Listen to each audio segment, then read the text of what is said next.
Assalamualaikum warahmatullahi wabarakatuh.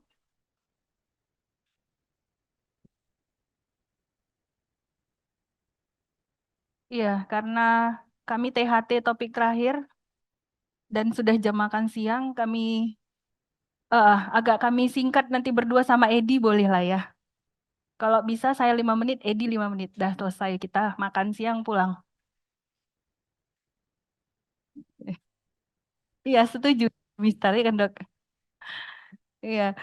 eh Hari ini saya membawakan topik pengambilan benda asing di telinga dan hidung. Kemudian tata laksana.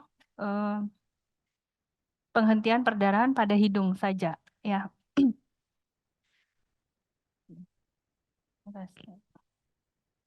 Nah, sebenarnya kalau pengambilan benda asing pada telinga dan hidung, em, satu yang paling penting sebenarnya adalah eh, memastikan bahwa kalau di telinga itu adalah memang benda asing. Kesalahan yang sering terjadi pada teman-teman di Paskes primer adalah kesalahan dalam assessment ataupun penilaian benda asing, terutama benda asing di telinga, contohnya seperti misalnya eh, kapas, misalnya ya, kapas cotton bud. Sering misinterpretasi bahwa eh, benda asing disangka masih benda asing, tapi ternyata itu adalah membran timpani. Jadi memang yang paling penting bagi mahasiswa adalah mengenali anatomi daripada eh, telinga dan hidung. Kemudian yang paling penting lagi adalah kalau terjadi komplikasi ketika saya melakukan ekstraksi benda asing, apa yang harus saya lakukan? Karena benda asing, contohnya benda asing di hidung. Yang paling kita takutkan itu adalah aspirasi. Aspirasi ke jalan nafas bawah ya, dan itu memang sering terjadi. Tadinya itu tidak butuh dokter bedah toraks, ujung-ujungnya butuh dokter bedah toraks karena benda asingnya jatuh ke sistem saluran nafas bawah. Kemudian kalau untuk di telinga, memastikan bahwa eh, terutama pada benda asing yang bulat ya, memastikan bahwa alat yang kita alat yang kita pilih itu adalah eh, apa ya, the right choice, alat yang memang itu pilihannya. Nah, sering juga kita jumpain di rumah sakit, dan ini pembelajaran untuk adik-adik mahasiswa, memilih benda asing yang bulat, tetapi memilih misalnya alat seperti forceps ataupun krokodil ya, sementara benda asingnya itu bulat misalnya. Atau misalnya eh, benda asingnya misalnya kalau di telinga benda asing yang lunak, tapi misalnya memilihnya itu adalah dengan korpus korpus apa namanya, hak korpus yang notabene sebenarnya untuk benda asing yang eh, bulat. Jadi prinsip kedua adalah selain mengetahui anatominya, kita harus memilih alat yang tepat. Yang ketiga adalah mengatasi komplikasinya. Contoh, misalnya ketika kita mengambil benda asing di telinga saja contohnya ya, dan terjadi robekan atau perforasi pada membran timpani, dan itu misalnya membuat perdarahan, nah kita tahu harus ngapain misalnya. Atau misalnya benda asing di hidung. Kalau misalnya eh, terjadi aspirasi, jatuhnya benda asing ke sistem saluran nafas bawah, ya kan, apa yang harus saya lakukan? Yang ujung-ujungnya nanti adalah bisa jadi kita melakukan Heimlich maneuver misalnya untuk komplikasinya. Jadi eh, sediakan apa namanya ya, siagakan selalu bahwa bisa jadi ada komplikasi. Nah, itu juga harus perlu ditanamkan oleh mahasiswa. Tapi bukan berarti bahwa setiap benda asing itu jadinya harus takut ya. Oh ini takut, itu takut, semua takut. Jadi eh, tidak akan melakukan apapun nanti ketika di layanan primer kalau misalnya eh, terjadi masalah ya.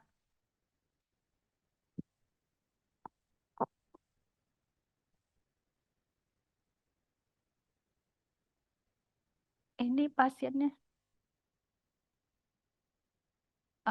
telinga.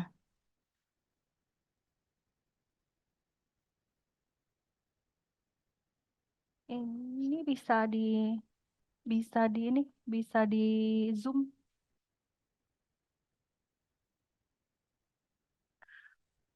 Hmm, eh, kursi aja dua ada di sini atau depan. Oke.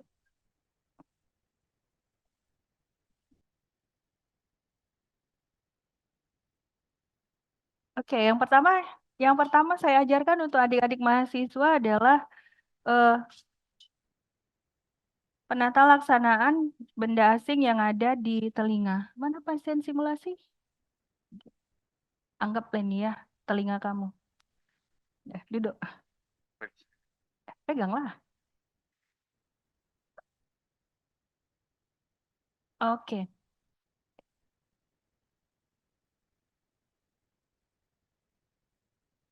Yang pertama pastinya adalah anamnesis ya. Kalau memang sudah dipastikan dengan anamnesis, contoh misalnya ketinggalan kapas Kattenbach kah, atau paling sering kalau anak-anak masuk mani-mani ya, masuk mani-mani atau misalnya apa serangga serangga ya anak kecoa juga pernah.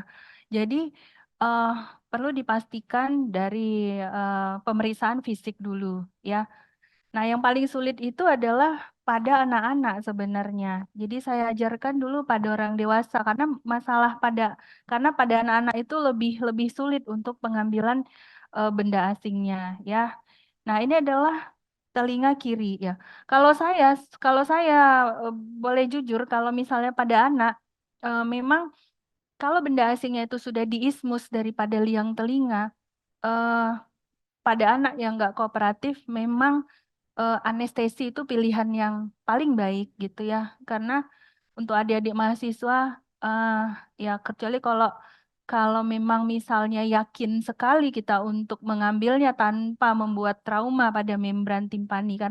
Karena susahnya adalah, ini mungkin untuk mahasiswa juga, ketika kita sudah inform consent pun, ketika terjadi masalah, terjadi komplikasi dari tindakan, itu pun tetap akan menjadi pergaduhan, ya, pergaduhan, perseteruan antara dokter dengan pasien. Jadi eh, kalau saya secara pribadi, kalau pada anak memang yang tidak kooperatif, ya saya lebih bagus memang cari amannya ya anestesi gitu, ya daripada menjadi menjadi masalah gitu. Karena paling nggak enak berurusan dengan orang hukum sebenarnya, ya kan? Eh, kemudian, nah kalau misalnya pada orang dewasa, pemeriksaan fisik nanti dokter Edi ya. Nah, alatnya mana ya? Ininya.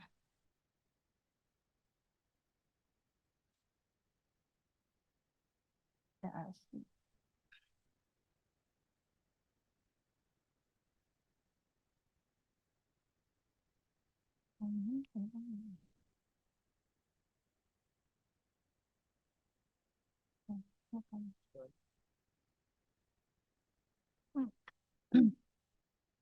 Mobil ada.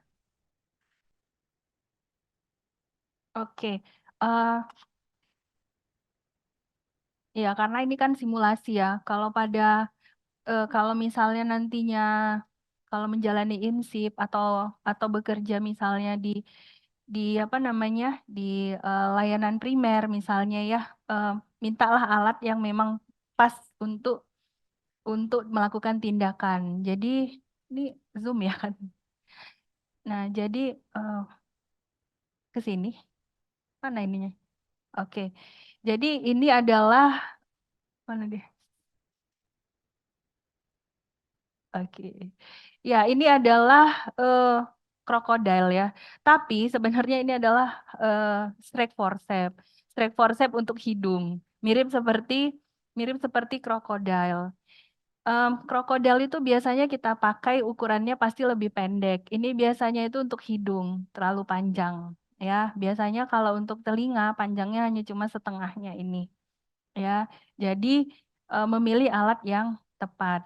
Nah, jadi jangan memilih alat terlalu panjang. Kenapa terlalu panjang? Jauh kali jangkauan tangan kita, ya. Jadi memang pilihlah memang yang eh, memang pilihannya, ya. Ini untuk hidung. Tapi nggak apa-apa, kita simulasikan untuk hari ini. Nah, ini adalah untuk hak korpus ya namanya. Tetapi memang ada macam-macam bentuk daripada hak korpus. Ada yang seperti kawat, kawat tipis, ya. Dan seperti kawat tipis itulah yang biasa kita gunakan, terutama misalnya benda yang eh, bulat. Nah, kalau terlalu tebal, ini langsung kan? Kalau terlalu tebal, maka ini nanti eh,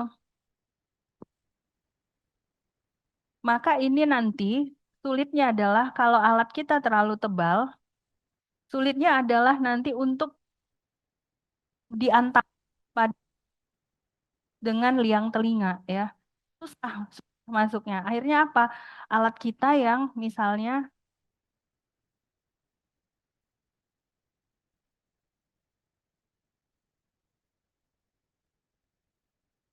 nah, oh nggak nampak ya? Itu nampak. Nah, itu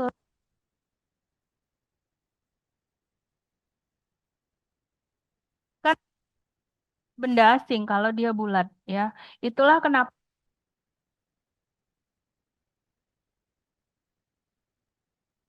karena dia nanti akan lebih mudah masuk di rongga antara liang telinga dengan benda asing, ya. Nah, itu tipsnya ya kalau untuk pemilihan alat. Makanya tadi poin kedua adalah memilih alat yang tepat, ya, selain mengetahui anatominya. Kalau dia benda asingnya, ada gunting, ada gunting kita.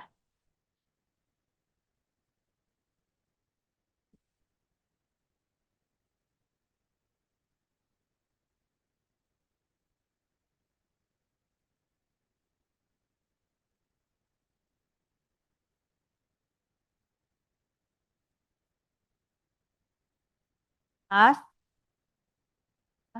Ya. Nah, ini juga kita memilih alatnya adalah dengan ini, ya, dengan krokodil. Kalau kapas, dipilih alatnya. Contoh hak perpus seperti ini tidak akan bisa kita ambil karena pas itu lunak. Jadi tidak akan bisa kita mengambilnya. Yang iya kita akan buat trauma kepada yang telinga pasien. Jadi harus betul memilihnya. Kecuali tadi kalau bendanya bulat seperti ini ya. Nah, kalau bendanya bulat, kalau kita memakai,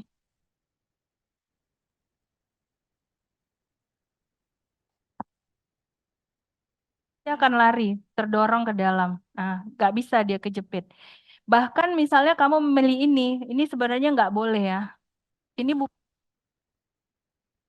ini. Ini bukan alat untuk mengambil benda asing. Ini alat untuk biopsi kalau ada polip di telinga ataupun granulasi di telinga. Nah, ini alatnya untuk mengambil. Jadi jangan pernah memilih ini. Ini alat biopsi. Jadi boleh dilihat ya. Jadi memilih alatnya itu hanya ada dua, hanya hak korpus ataupun eh, benda asing di. Nah, harus lagi di. Nah, yang paling penting lagi adalah sehabis mengambil benda asing, kita harus lihat kembali keadaan liang telinga ataupun membran timpani, ya. Dengan nanti pasiennya memang udah punya riwayat OMSK dengan membran timpaninya perforasi, tahu-tahu dia emang sering korek kuping, ketinggalan ke Peskatenbat, kita ambil dia sangka adalah membran timpaninya itu berlubang karena tindakan kita gitu ya. Jadi eh, bagi mahasiswa untuk pembelajaran pada anamnesis tanyakan juga ada riwayat telinga berair enggak gitu. Sebenarnya hanya untuk hanya untuk apa namanya yaitu menghindari sesuatu yang miskomunikasi nantinya gitu. Jadi hanya ada hanya biasanya benda asing itu kalau kalau yang jumpa adalah mani-mani ya ini nggak bisa dijepit. Kalau mani-mani sebenarnya nggak bisa jepit ya, tapi ini contohnya kertas. Mani-mani ya kan? Atau misalnya kapas cotton bud ya. Kapas cotton bud menggunakan eh, forceps ya kan? Forceps krokodil dan untuk manik-manik menggunakan perpus. Nah, satu lagi yang penting adalah selalu ini telinga kiri ya. Telinga kiri, maka tangan kiri yang memegang telinga. Tangan kiri yang memegang telinga. Jadi untuk mahasiswa, eh, nanti mungkin Dokter Edi ya yang mengajarkan untuk eh, pemeriksaan fisik. Ketika benda asing di kiri memegang eh, telinga. Nah, gimana kalau misalnya eh, telinga kanan? Kalau pada pemeriksaan fisik, iya bisa tangan kanan. Tapi kalau tangan kanan kita pakai, kita nggak punya dengan tangan kiri, ya tetap aja tangan kiri juga nanti yang eh, memegang telinga. Nah, ketika kita memegang telinga, antara tragus dengan simbakonka itu kita jauhkan supaya apa? Supaya kita bisa melihat luasnya seberapa luas dan seberapa jauh benda asing tersebut eh, stuck di dalam liang telinga. Jadi eh, lakukanlah sesuai dengan pemeriksaan fisik juga nantinya. Em, Sampai di sini ada yang ngechat nggak ngerti mahasiswanya? Nggak, ada yang nanya ya, ya di forum Zoom nggak ada ya? Karena langsung kita lanjut. Ada? Nggak ada. Nah, benda asing di telinga untuk dewasa posisinya adalah harus pasien duduk, dokternya juga duduk. Nah, kecuali pada anak tadi yang saya sampaikan, ya kan, kalau anaknya kooperatif, silahkan posisi anaknya duduk. Kalau anaknya nggak kooperatif, jangan dipaksa. Anestesi itu adalah pilihan yang baik. Bisa dipilih misalnya TIFA ataupun general anestesi sebenarnya ya, untuk sama-sama safety. Tapi pada orang dewasa, kalau dia misalnya terjadi UDEM, sekali ngambil gagal, dua kali ngambil gagal, biasanya liang telinganya itu akan UDEM dan itu akan nyeri ketika kita masukkan alat lagi. Maka kita bisa memberikan silokain spray misalnya, atau kalau sekarang itu ya silokain spray lah pilihannya yang bisa banyak ya. Silokain spray semprotkan ke dalam ke dalam liang untuk jadi alat eh, berkuranglah rasa nyerinya. Tetapi tips satu lagi, kalau udemnya terlalu menghalangi kita untuk melihat benda asing, untuk mengambil benda asing, eh, sebaiknya memang boleh ditunda dulu.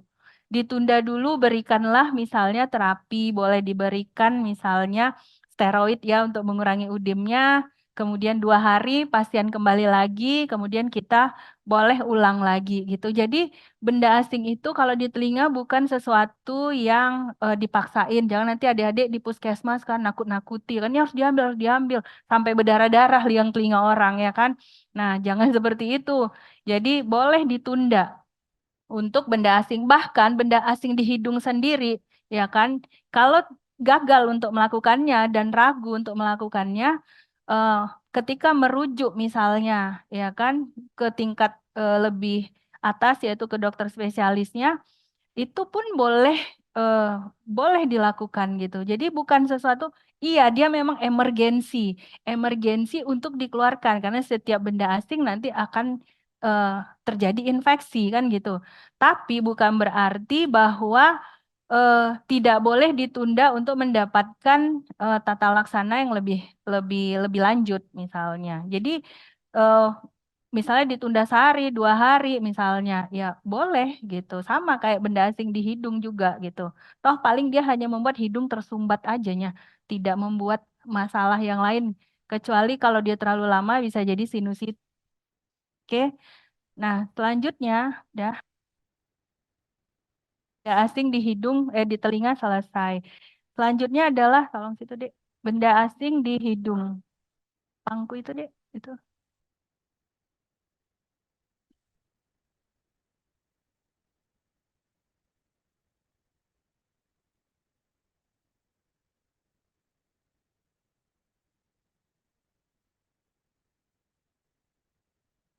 Nah, selanjutnya adalah eh, benda asing di hidung. Benda asing di hidung itu paling sering itu adalah pada eh, anak-anak ya. Orang dewasa jarang sebenarnya benda asing di hidung. Anggaplah dia ini anak-anak. Jadi untuk anak-anak posisinya itu sebenarnya ada ya untuk mengambil benda asing. Pendamping ataupun orang tua itu harus duduk ya seperti ini. eh, Adik ini duduk ya. Nah, kemudian di pangku anaknya di depan seperti ini menghadap ke dokter pemeriksa. Nah, ini kan pasti ada kakinya ya. Kalau manikin kan nggak ada kakinya. Nah, kakinya itu diletakkan di tengah di tengah ya, di tengah daripada pemeriksa. Jadi kemudian bapaknya besilang kakinya. Besilang aja, besilang. Besilang. Bersilang gini. Ah ya, jadi kaki anaknya itu di tengah, ya. Kaki anaknya di tengah, bersilanglah bapaknya supaya apa? Supaya tidak menendang pemeriksa, ya. Karena kalau misalnya dia menendang pemeriksa, tangan pemeriksanya goyang, ya resikonya juga pasti ada, ya. Kemudian bapaknya juga atau ibunya, ya kan, memeluk badan anaknya sama tangannya semuanya seperti ini. Ya, jadi beginilah posisi untuk pengambilan benda asing pada anak. Jadi harus diatur dulu posisinya. Kadang-kadang kan suka ibu-ibu datang anaknya umur 2 tahun di pangkunya macam pangku nyusui aja. Ambil dok. Oh bukan, itu kan mangku nyusui namanya gitu. Jadi tetap dia harus didudukkan seperti ini. Kemudian kakinya di dikepit oleh orang tua. Kemudian badannya dipeluk kuat ya. Nah, kemudian memang harus nanti kan pas mana tahu kok eh, kepalanya harus dipegang oleh asisten kita yaitu perawat ya. Nah, cara memegang kepalanya, aduh, sorry. Cara memegang kepalanya jangan begini ya. Nah, gini nggak boleh. Karena tangan si perawat ini ngalangin kita ya, ngalangin kita eh, untuk melakukan pengambilan. Jadi ganjel dia, ya. Jadi pegang dia kuat, ya. Pegang dia kuat seperti ini, ya. Dan posisinya itu jangan tengadah begini, ya. Tundukkanlah dia sedikit begini. Jadi harus memegang kuat. Ya, itulah kenapa si si orang tua ya kan itu biasanya selalu kita tanya sanggup nggak megang anaknya. Kalau misalnya nggak sanggup kasihan pula ya kan nengok anaknya, mending diganti dengan orang lain gitu ya, karena kalau anak bergoyang sedikit aja ya, kesulitannya adalah nanti benda asingnya waktu kita mau ambil dia takutnya tergeser ya. Jadi kita perlu asisten untuk memegang kepala anaknya seperti ini. Tapi ini besar kali. Kepala anak biasanya kecil. Jadi sesudahnya,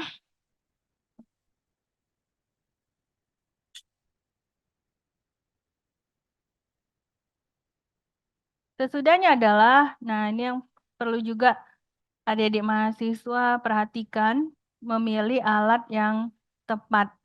Nah, ada namanya hak korpus untuk hidung ya. Tapi ini saya contohkan aja, tapi ini bukan ya. Nanti kamu bisa googling ya, di googling lihat hak korpus untuk hidung itu bagaimana. Bentuknya hampir-hampir sama, bulat begini, tapi agak sedikit berbeda ya. Nah, kemudian yang paling penting adalah lampu kepala itu selalu dipasang ya, nggak bisa gelap-gelapan nengok lubang hidung mau ngambil benda asing dan spekulum hidung. Untuk spekulum hidung itu tetap dipegang di tangan kiri seperti halnya pemeriksaan fisik THT ya. Nah, kemudian boleh dipegang gini apa? Rian, ini bantu, bantu. Jadi tundukkan ini, gini aja, tundukkan, ya, ya, asisten, ya.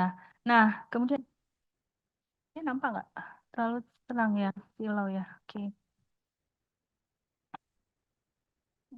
bisa di sini dari sana nggak? Gelap kali nggak? Nggak ya. Nah, kemudian mana benda asingnya ya? Contoh lain. Nah, contoh lah ini ya, benda asingnya. Nampak nggak? Enggak.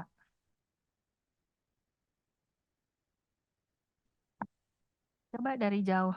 Coba dari jauh. Nampak nggak? Lah, kemana kapas tadi? Enggak, pasnya. Udah ketelan.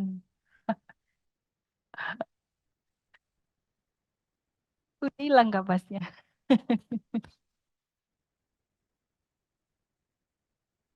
Eh,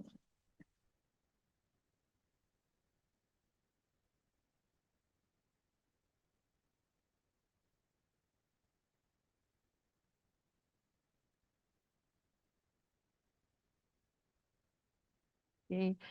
Iya, paling sering itu anak-anak mani-mani, busa kursi, eh ya, kemudian satu lagi itu adalah apa namanya? Hmm, suka mandi-mandi di sungai ya, lintah ya kali ya. Nah, itu juga. Nah, bilanglah seperti ini ya. Nah, jangan pernah memilih alat yang begini untuk benda asing ya. Nggak boleh. Ini sering kejadian sehingga makin terdorong benda asingnya ya. Mana tadi ini?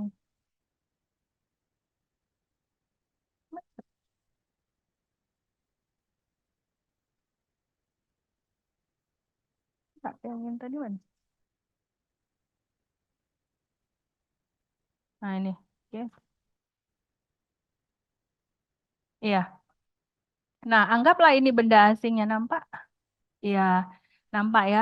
Nah, eh, tipsnya adalah jangan pernah benda asing itu bagi adik-adik disorong dari bawah begini, walaupun space-nya ada, dari bawah begini ke atas. Tengok tangan saya ya, yang di zoom, dari bawah begini ke atas. Karena apa? Karena ada ketiak konka media atau miatus media. Nanti malah nyangkut dia ke atas. Dan nyangkut ke atas, itu udah nggak bisa lagi eh, kita ambil kalau nggak kita lakukan anestesi. Karena nyangkut di ostium, nyangkut di miatus media itu pasti sulit. Makin disorong ke atas, nanti malah jadi ruptur apa CSF leak pula ya, kebocoran CSF ya. Jadi caranya itu adalah alat. Nah, nih perhatikan ya. Tadi kan kalau atas tuh begini nggak boleh ya. Nah, perhatikan itu dari atas ke bawah begini ya. Jadi dari atas gini cari space-nya gitu. Dari atas kemudian terus saja. Kan kita blind ya. Blind tapi kita bisa merasakan ujung nasofaring ketika kita eh, teruskan ke belakang. Jadi jangan nanggung ke belakang. Jangan misalnya takut terlalu jauh, enggak. Jadi ketika misalnya kita ambil begini jangan kita tanggung-tanggung. Kenapa? Kalau kita tanggung-tanggung kepleset dia. Kepleset masuk lagi benda asingnya. Kenapa? Karena nanggung. Jadi apalagi kalau dia bulat kan, kalau nanggung kayak mana hal yang bulat gitu. Terus kalau nanggung kan jadi kepleset lagi. Jadi nggak usah takut. Teruskan dia sampai ke nasofaring. Jadi ujung begini mentok. Tapi lihat arahnya ya. Lihat arahnya itu ke bawah. Ya kan? Lihat arahnya ke bawah. Jangan lurus begini ya masuk. Tidak, ikuti arah hidungnya ke bawah, ya kan? Baru kita tarik, ya. Nah, kita tarik. Nah, keluar benda asingnya, keluarkan juga eh, spekulumnya. Nah, kemudian jangan langsung dilepas si anaknya ya. Kita harus melihat lagi, evaluasi lagi. Bener nggak benda asingnya cuma satu gitu. Nah, kadang-kadang pengakuan anak bisa satu, tapi bisa jadi di lubang hidung yang satu lagi pun ada juga gitu. Jadi memang kalau untuk benda asing, nah harus dilihat dua-dua. Nah, Apa sih keluhannya kalau benda asing yang terlalu lama? Pastinya bau busuk yang terus-menerus ya, dan diobati tidak akan mengurangi keluhannya gitu. Jadi ingusnya berbau busuk, itu biasa udah pasti adalah benda asing. Eh, ini adalah untuk benda asing. Sampai di sini mungkin gak ada yang nanya ya. Nah, selanjutnya ini untuk benda asing. Selanjutnya, karena ini kebetulan sambilan ya, oke dah. Nah, sesudahnya kan udah selesai. Udah, benda asing sudah ya. Nah, selanjutnya adalah tata laksana untuk epistaksis anterior aja ya. Karena yang posterior itu memang sulit dilakukan kalau posterior. Nah, anggaplah ini pasien, nggak dipegang, dialah pasiennya, inilah dia. Ya. Nah, ada dua cara dalam tata laksana tampon anterior. Yang pertama kondisi pasien sadar, yaitu duduk. Yang kedua kondisi pasien tidak sadar ataupun kurang sadar, posisinya adalah berbaring, tidur posisi supinasi tanpa ada bantal, tanpa ada sandaran apapun di kepala, ya. Nah, caranya adalah dengan mempersiapkan dulu alatnya ya. Yang pertama itu spekulum hidung, lampu kepala, kemudian ya mirip seperti ini juga ya. Mirip seperti ini juga, tapi eh, ada namanya tampon tamponet forceps ya. Jadi khusus dia forceps untuk tampon. Jadi nanti adik-adik mahasiswa bisa googling tampon forceps itu seperti apa. Ini saya hanya menggunakannya karena tampon forceps kita itu tidak ada ya. Nah, kemudian lampu kepala harus kamu pakai. Ya, nggak usah dihidupkan kan? Iya, lampu kepala ya. Lampu kepala harus kamu pakai dan yang paling penting adalah prinsip ABC-nya dulu. Airway, breathing, and circulation-nya. Jangan pasiennya udah sinkop, tekanan darahnya sudah di bawah 100, pasiennya mau pingsan, terus kita sibuk mau pasang pasang tampon. Enggak ya. Jadi yang kita perbaiki adalah ABC-nya dulu. RW-nya bagus enggak dia, ya kan? Breathing-nya bagus enggak dia. Kemudian sirkulasi vital sign-nya bagus enggak dia. Nah, baru sambil dikerjakan untuk pemasangan tampon anteriornya gitu ya.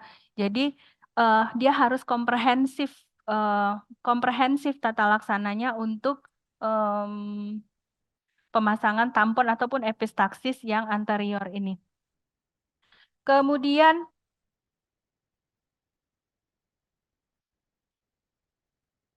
kita siapkan tampon anterior ya. Sebenarnya tampon anterior enggak enggak terjuntai-juntai seperti ini ya talinya ya, tapi dia biasanya digulung ya, digulung dan kita itu eh, mengolesi dengan mana jelly. Kita olesin dengan jelly dulu ya. Jadi kita olesin dengan jelly dulu tamponnya. Kenapa olesi dengan jelly? Karena kalau dia nggak diolesi jelly, dia kesat masuknya dan itu susah nanti untuk masuknya. Oke.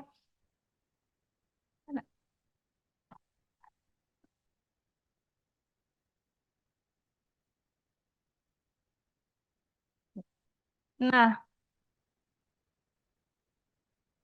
jadi kalau dalam hal pasang tampon anterior juga biasanya kita butuh asisten juga ya untuk memegang daripada. Posisinya adalah harus menundukkan kepala ya. Karena dasar hidung itu dia agak landai ke bawah. Jadi yang paling penting prinsip nomor 1 tadi adalah mengenali anatominya dulu. Kemudian kalau vital sign-nya pasiennya bagus atau misalnya pasiennya perlu pasang infus dulu, baru kita lakukan pasang tampon. Jangan pasang tampon vital sign-nya juga jelek ya. Jadi bekerjanya harus sambilan. Kemudian ya, dengan tangan kiri membuka eh, rongga hidung, pastikan hidung sebelah kanan atau kiri yang perdarahan ya. Biasanya mungkin kalau teori pasti sudah tahu ya. Kalau dia epistaxis anterior biasanya hanya di sini nih, di plexus Kieselbach aja, di bagian anterior perdarahannya ya, tidak sampai ke bagian posterior.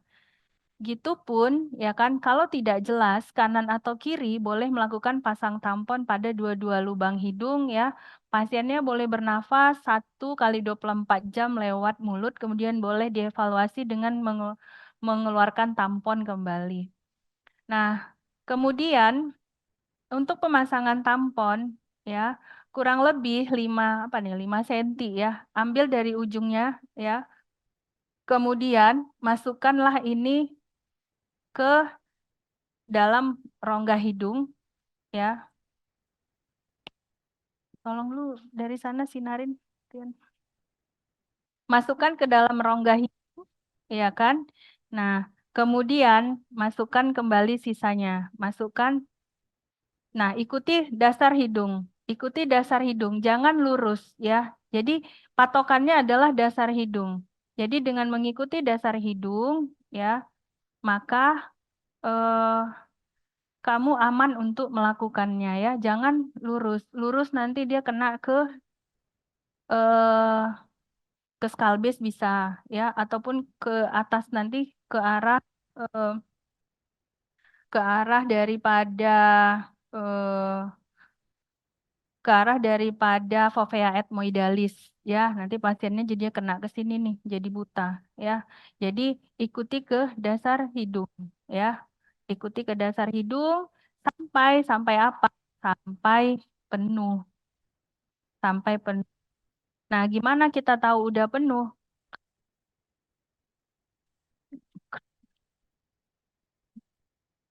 Ah, sampai misalnya dia udah penuh, nah gimana kita tahu dia sudah penuh?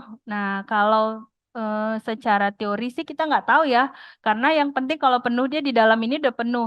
Cuma kita bisa apa namanya? Kita bisa palpasi ya, terasa kita, oh sudah penuh gitu ya. Kalau sudah penuh, ya kan, maka kita bisa memotong. Jadi kita potonglah di sini ya. Mm-mm, potong ya. Nah, kita potong, ya kan? Kemudian kita ambil kasah, ya sudah,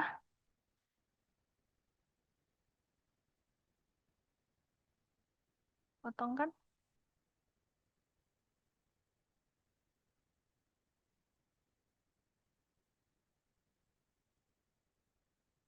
Nah, kemudian kalau memang hanya sebelah lubang hidung saja, jangan dua-duanya ditutup. Kita tutup, ya kan? Kita tutup, kemudian kita plester, ya. Kita plester menyilang, tapi tetap dibuka lubang satu lagi kalau memang yang satu tidak perlu untuk ditampon ya. Tapi kalau misalnya dua-dua ditampon, maka ditutup begini dua-dua ya. Ditutup, kemudian ya di eh, plester ya, di plester. Nah, jangan memplester sama mulutnya ya, entah nanti dia makan gitu. Nih besilang lah, udahlah ya, gitu aja. Besilang. Dah.